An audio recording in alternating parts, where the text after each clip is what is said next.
#Dr. John Watson type చేసి మీ questions అడగండి, తప్పకుండా రిప్లై చేస్తాను. TC Anil Kumar, sir hair transplantation చేసిన తర్వాత హెయిర్ మొండిగా అలానే పెరుగుతూ ఉంటుందని అన్నారు.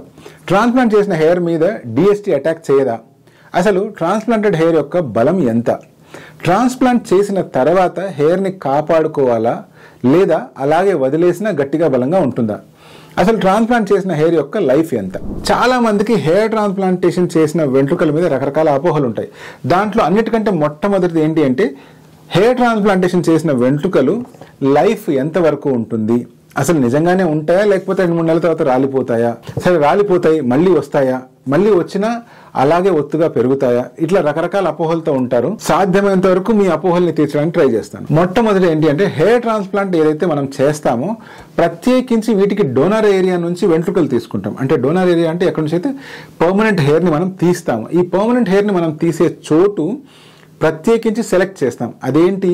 మన స్కాల్ప్ వెనకాల భాగంలో ఉన్న ఒక సేఫ్ డోనర్ ఏరియా, SDA అంటాం, లేదా సేఫ్ డోనర్ జోన్ అంటాం. ఈ ఏరియాలో నుంచి ఎందుకు తీస్తాము అంటే మ్యాక్సిమం పాపులేషన్లో కనుక మనం అబ్జర్వ్ చేసినట్లయితే వాళ్ళకి పెద్ద వయసు వచ్చేంత వరకు కూడా ఆ ఏరియాలో హెయిర్ అనేటువంటివి లాస్ అవ్వవు. ఒకవేళ లాస్ అయినా కూడా స్పార్స్ అవుతాయి తప్పిస్తే పూర్తిగా గుండు కానీ పూర్తిగా బట్టతలు కానీ గమనించము. ఇది ఎందుకు జరుగుతుంది అని రీసెర్చ్ చేయగా తెలిసింది ఏంటి అంటే డిహెచ్డి అనే హార్మోన్ కాస్త ఈ వెనకాల ఉండే గ్రాఫ్ట్స్ పైన అటాక్ చేయదు.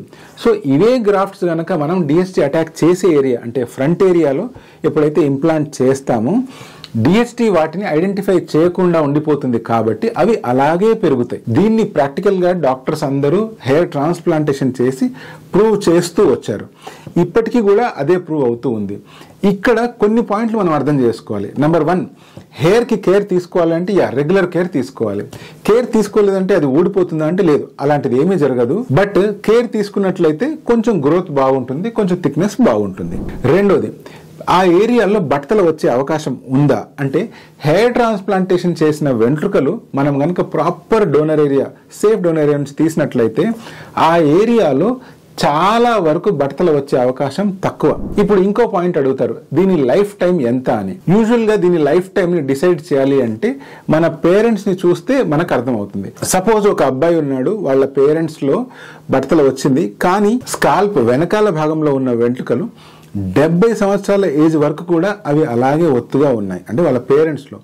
అటువంటి సిచ్యువేషన్లో రేపు ఈ అబ్బాయికి కూడా అంతే వయసు వరకు అవి పెరిగే అవకాశం ఉంది. ఇంకొక ఎగ్జాంపుల్ తీసుకుందాం.